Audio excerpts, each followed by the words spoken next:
అందరికీ నమస్కారం. గత కొన్ని రోజులుగా తెలంగాణలో అధికారంలో ఉన్నటువంటి పార్టీ కావచ్చు, ప్రతిపక్షంలో ఉన్నటువంటి పార్టీ కావచ్చు, ఇరు పార్టీలు కూడా మళ్ళీ తెలుగుదేశం పార్టీ మీద పడి ఏడవడం స్టార్ట్ చేశాయి. కారణం ఏంటయ్యా అనంటే ఇవాల్టి రోజున బ్రహ్మాండంగా సభ్యత్వ నమోదులో తెలుగుదేశం పార్టీ తెలంగాణ ప్రాంతంలో ముందరకు వెళ్తా ఉంది. కార్యకర్తల బేస్ ఉన్నటువంటి పార్టీగా కార్యకర్తలు ఇవాల్టి రోజున ప్రాణం పెట్టి మరీ పార్టీని బతికించుకుంటూ గత ఇన్ని సంవత్సరాలుగా అధికారంలో లేకపోయినా సరే ప్రజల పక్షాన పోరాటం చేస్తూ ముందరికి వెళ్తా ఉన్నాం. కానీ వీళ్ళకి అర్థం కాని విషయం ఏంటి అనంటే ఈ పార్టీలకు అధికారంలో ఉన్నటువంటి పార్టీ కావచ్చు, ప్రతిపక్షంలో ఉన్నటువంటి పార్టీ కావచ్చు, ఇష్టారీతిన మళ్ళీ తెలుగుదేశం పార్టీ మీద మేము ఏం మాట్లాడినా సరే చెల్లుతుంది అని అనుకుంటున్నారు. మొన్నటికి మొన్న కవిత గారు చంద్రబాబు నాయుడు గారి గురించి ఇష్టారీతిన మాట్లాడారు బీఆర్ఎస్ పార్టీ నుంచి. అలానే పొంగులేటి గారు అమరావతి మీద విషం జిమ్మడం స్టార్ట్ చేశారు. అలానే నిన్న కోమటిరెడ్డి రాజగోపాల్ రెడ్డి గారు అసలు ఆయనకి మరి ఆ సలహా ఎవరిచ్చారో ఆ చచ్చు సలహా గానీ ఎన్టీఆర్ ఘాట్ గురించి మాట్లాడడం మొదలుపెట్టారు. మీ ఎగ్జిస్టెన్స్ కోసం, మీ పార్టీల మనుగడ కోసం, మీరు సెంటిమెంట్ ను రగల్చాలనుకోవడం కోసం మళ్ళీ తెలుగుదేశం పార్టీ మీద విషయం జిమ్ముతారా? ఏం పార్టీ అనుకుంటున్నారు తెలుగుదేశం పార్టీ? మీలాగా అవకాశవాదంతో పుట్టినటువంటి పార్టీ అనుకుంటున్నారా తెలుగుదేశం పార్టీ? కేవలం ప్రజల కోసం, తెలుగు ప్రజల కోసం పుట్టినటువంటి పార్టీ. ఆ రోజున అన్న నందమూరి తారక రామారావు గారు పార్టీ పెట్టినప్పుడు ఎన్నో విప్లవాత్మకమైనటువంటి మార్పులు తీసుకొచ్చారు. అసలు హైదరాబాద్ నడిబొడ్డున పుట్టినటువంటి పార్టీ. తెలంగాణకి నిజమైన స్వాతంత్రం, పటేల్ పట్వారీ వ్యవస్థ అనేటువంటి దాన్ని నిర్మూలించి నిజమైన స్వాతంత్రం తీసుకొచ్చినటువంటి పార్టీ తెలుగుదేశం పార్టీ. ఆడబిడ్డలకి ఆస్తిలో సగభాగం ఇచ్చినటువంటి పార్టీ తెలుగుదేశం పార్టీ.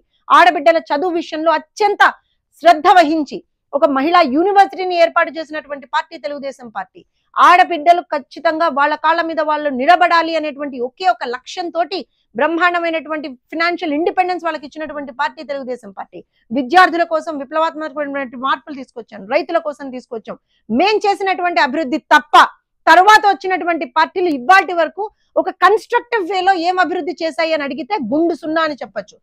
11 సంవత్సరాల తెలంగాణ ప్రస్థానంలో ఇవాల్టి వరకు కూడా ముఖ్యమైనటువంటివి ఏవైతే ఉన్నాయో అది తెలంగాణ మహిళా కమిషన్ ఫార్మేషన్ కావచ్చు, రైతుల పక్షాన పోరాటం కావచ్చు, విద్యార్థుల పక్షాన పోరాటం కావచ్చు, నిరుద్యోగుల పక్షాన పోరాటం కావచ్చు, ప్రతి ఒక్కటి కూడా తెలుగుదేశం పార్టీ ముందరకు తీసుకెళ్లినటువంటి పోరాటాలే. ఆర్టీసీ ఉద్యోగులు ఆ రోజున సమ్మె చేస్తా ఉంటే వాళ్ళ పక్షాన నిలబడి వాళ్ళ కోసం కొట్లాడినటువంటి పార్టీ తెలుగుదేశం పార్టీ. మరి ఇవాళ ప్రతిపక్షంగా చెప్పుకుంటున్నటువంటి పార్టీ ఆ రోజున అధికార పక్షంలో ఉన్నటువంటి పార్టీ ఇష్టారీతిన కార్మికుల గురించి కావచ్చు, రైతుల గురించి కావచ్చు, మహిళల గురించి కావచ్చు ఇష్టారీతిన మాట్లాడిన రోజున వాళ్ళ పక్షాన నిలబడి పోరాటం చేసినటువంటి పార్టీ తెలుగుదేశం పార్టీ. నేను లేకపోతే బతకమ్మే లేదు అన్నటువంటి ఒక మహామనిషి, కొన్ని రోజుల పాటు అసలు ప్రజలకు కనబడనటువంటి మనిషి ఇవాళ వచ్చి మళ్ళీ తన ఎగ్జిస్టెన్స్ ని ప్రూవ్ చేసుకోవడం కోసం మళ్ళీ వచ్చి తెలుగుదేశం పార్టీ మీద, చంద్రబాబు నాయుడు గారి మీద మాట్లాడితే మాత్రం ఊరుకునేటువంటి ప్రసక్తి లేదు. ఎందుకు చెప్తున్నామనంటే తెలుగుదేశం పార్టీ తెలంగాణలో అంతర్భాగం. తెలుగుదేశం పార్టీ పుట్టుక హైదరాబాద్ నడిబొడ్డున జరిగింది. ప్రజల కోసం పుట్టినటువంటి పార్టీ మాది.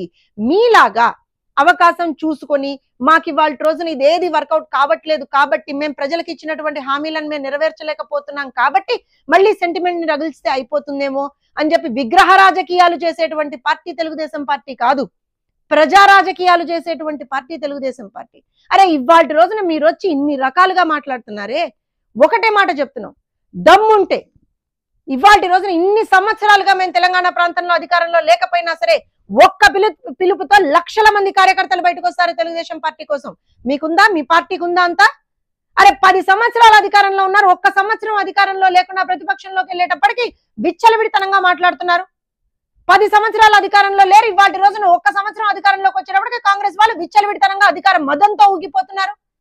రైతుల చేతులకు బేడీలు వేసినటువంటి చరిత్ర ఇరు పార్టీలది ఇవాల్టి రోజున. అటు టిఆర్ఎస్ కావచ్చు, ఇటు కాంగ్రెస్ కావచ్చు, ఇరు పార్టీలు కూడా రైతుల చేతులకు బేడీలు వేశారా లేదా? ఏం తమాషాలు ఆడుతున్నారా? మళ్ళీ వచ్చి వాళ్ళ రోజున ఒకటే చెప్తా ఉన్నాం, మీరు మంచి చేస్తే మంచి అంటాం, చెడు చేస్తే ఖచ్చితంగా గల్లా పట్టుకొని ప్రశ్నిస్తాం. అది తెలుగుదేశం పార్టీ కార్యకర్తలకు ఉన్నటువంటి బలం. మా బలం, మా బలగం, మా పార్టీ సిద్ధాంతం, మా పార్టీకి ఉన్నటువంటి కార్యకర్తల బలం. దాన్ని బేస్ చేసుకొని మాత్రమే మేము రాజకీయం చేస్తున్నాం. మీలాగా కుసంస్కారంతో, కుయుక్తులతోటి పక్క రాష్ట్రాల మీద పడి ఏడవడమో, పార్టీల మీద పడి ఏడవడమో చేయట్లేదు. అయినా ఇవాళ రోజు మీరు ఎవరి మీద పడి ఏడుస్తున్నారు? చంద్రబాబు నాయుడు గారి మీద, తెలుగుదేశం పార్టీ మీద. తెలుగు ప్రజల కోసం పుట్టినటువంటి పార్టీ విజన్ 2047 లో భాగంగా యావత్ ప్రపంచంలో భారతదేశం ఫస్ట్ పొజిషన్ లో ఉండాలని కోరుకుంటున్నటువంటి పార్టీ, దానికి ఒక విజన్ ప్లాన్ వేసినటువంటి పార్టీ తెలుగుదేశం పార్టీ. అందులో ఇరు తెలుగు రాష్ట్రాలు, అటు ఆంధ్రప్రదేశ్ ఇటు తెలంగాణ రెండు కూడా మొదటి 2 స్థానాలు ఇరు తెలుగు రాష్ట్రాలు మాత్రమే సాధించుకోవాలి అనేటువంటి ఒక ఏకైక లక్ష్యంతో పనిచేస్తున్నటువంటి పార్టీ తెలుగుదేశం పార్టీ. మీ కుసంస్కారంతో, మీ కుయుక్తులతోటి, మీ స్వార్థ ప్రయోజనాల కోసం మళ్ళీ సెంటిమెంట్ ని రగిల్చి ఇంకోటి అని మాట్లాడితే మాత్రం ఊరుకునేటువంటి ప్రసక్తి లేదు. అటు బీఆర్ఎస్ సోషల్ మీడియా కార్యకర్తలకైనా సరే, ఇటు కాంగ్రెస్ సోషల్ మీడియా కార్యకర్తలకైనా సరే ఇది హెచ్చరికగానే మీరు భావించండి. ఇష్ట రీతిన సోషల్ మీడియాలో కూడా మేము చూస్తా ఉన్నాము. ఇష్ట రీతిన ఏదైతే మీరు మా పార్టీ గురించి కావచ్చు, మా పార్టీ నేతల గురించి కావచ్చు, మా పార్టీ సోషల్ మీడియా కార్యకర్తల మీద కావచ్చు, మీరు ఏ రకంగా అయితే మాట్లాడుతున్నారో వదిలిపెట్టేటువంటి ప్రసక్తి లేదు. మీకు నిజంగా దమ్ము ధైర్యం ఉంటే, మీరు నిజంగా తెలంగాణకి ఏదో చేశారు అని అనుకుంటే, మీరేం అభివృద్ధి చేశారు, మేమేం అభివృద్ధి చేశాము, 20 సంవత్సరాల క్రితం మేము అధికారంలో ఉన్నా సరే తెలంగాణ ప్రాంతంలో ఇప్పటికీ ప్రజలు మమ్మల్ని గుర్తుపెట్టుకుంటున్నారు. మేము చేసినటువంటి అభివృద్ధి ఏంటో మీరు ఒక్కొక్కళ్ళు వెళ్ళి ఇళ్లకెళ్ళి అడగని చెప్తారు. మీరు చేసినటువంటి అభివృద్ధి ఏంటో అసలు సగం ప్రజలకే తెలియదు అసలు నిజంగా, ఎందుకంటే మీరు అభివృద్ధి చేశారో లేదో మీకే తెలియదు కాబట్టి. సో ఖచ్చితంగా ఒక విషయం చెప్తా ఉన్నాం, ఒళ్ళు దగ్గర పెట్టుకొని మాట్లాడండి. మా పార్టీ గురించి మాట్లాడే ముందర, మా నాయకుల గురించి మాట్లాడే ముందర, మా వ్యవస్థాపక అధ్యక్షుల గురించి మాట్లాడే ముందర, మా కార్యకర్తల గురించి మాట్లాడే ముందర ఒక క్షణం ఆలోచించండి. నోరు జారితే, మాట తూలితే వదిలే ప్రసక్తి లేదు. కార్యకర్తలే మా బలం, మా బలగం అండ్ ఆల్సో మా విజన్ ఒకటే. తెలంగాణ అభివృద్ధి అనేటువంటిది మా విజన్. అభివృద్ధి చేసింది మేమే ఆ రోజున, మళ్ళీ రాబోయే రోజుల్లో చేయగలిగేది మేమే. అందుకే తెలుగుదేశం పార్టీ అంటే ప్రజల్లో ఎనలేని మన్నన ఉంది. ప్రజలు ఇవాళ రోజున తెలుగుదేశం పార్టీ అంటే ఎంతో ఆదరిస్తారు. తెలుగుదేశం పార్టీ కార్యకర్తలుగా మా జెండా మా బలం, తెలుగుదేశం పార్టీ కార్యకర్తలుగా మా సిద్ధాంతం మా బలం. ఇవాటి రోజున మేము సభ్యత్వ నమోదులో అత్యధికంగా ముందరికి వెళ్ళగలుగుతున్నాము అని అంటే ప్రజలకి మా మీద ఉన్నటువంటి బలం, మా మీద ఉన్నటువంటి నమ్మకం. దాన్ని చూసి ఓర్వలేక ఎక్కడ మళ్ళీ తెలుగుదేశం పార్టీ బలపడిపోతుందో, ఎక్కడ మళ్ళీ మాకు అడ్డొచ్చేస్తుందో, ఎందుకంటే మీరు చేసేవన్నీ సెంటిమెంట్ రాజకీయాలు, విగ్రహ రాజకీయాలు, కుయుక్తి రాజకీయాలు మాత్రమే. మేం చేసేవి ప్రజా రాజకీయాలు. ప్రజలే మాకు దేవుళ్ళు, సమాజమే దేవాలయం. ఆ కాన్సెప్ట్ తోటి పనిచేసేటువంటి పార్టీగా మేము ఇవాళ రోజున మళ్ళీ ఎక్కడ, ఎందుకంటే సభ్యత్వ నమోదు చాలా బ్రహ్మాండంగా ముందరికి వెళ్తుంది.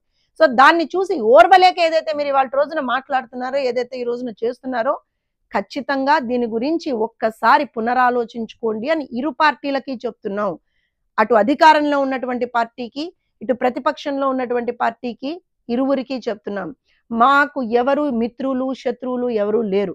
తెలంగాణకి మంచి చేస్తే మంచి అంటాం, తెలంగాణకి చెడు చేస్తే చెడు అంటాం, అంతే. మాకు ఇంకొక సిద్ధాంతం లేదు, మాకు ఇంకొక అక్కడ ఉన్నటువంటి ఇంకొక ఏమంటారు అంటే కాన్సెప్ట్ ఏమీ లేదు. మీరు మంచి చేస్తే షబ్బాష్ మంచి చేశారంటాం, లేదు మీరు చెడు చేస్తే ఖచ్చితంగా మిమ్మల్ని ఎండగడతాం, కాలర్ పట్టుకుని మరీ అడుగుతాం. ఇది తెలుగుదేశం పార్టీ సిద్ధాంతం. మరొకసారి చెప్తా ఉన్నాం, హెచ్చరికగానే దీన్ని భావించండి. ఎవరైనా సరే మళ్ళీ ఒక్కసారి ఏ రకంగా అయినా సరే తెలుగుదేశం పార్టీని కించపరచడం కానీ, పార్టీ నాయకుల్ని కించపరచడం కానీ, పార్టీ సోషల్ మీడియా కార్యకర్తల మీద ఏ విధమైనటువంటి హెరాస్మెంట్ కానీ చేస్తే మాత్రం ఊరుకునేటువంటి ప్రసక్తి లేదు.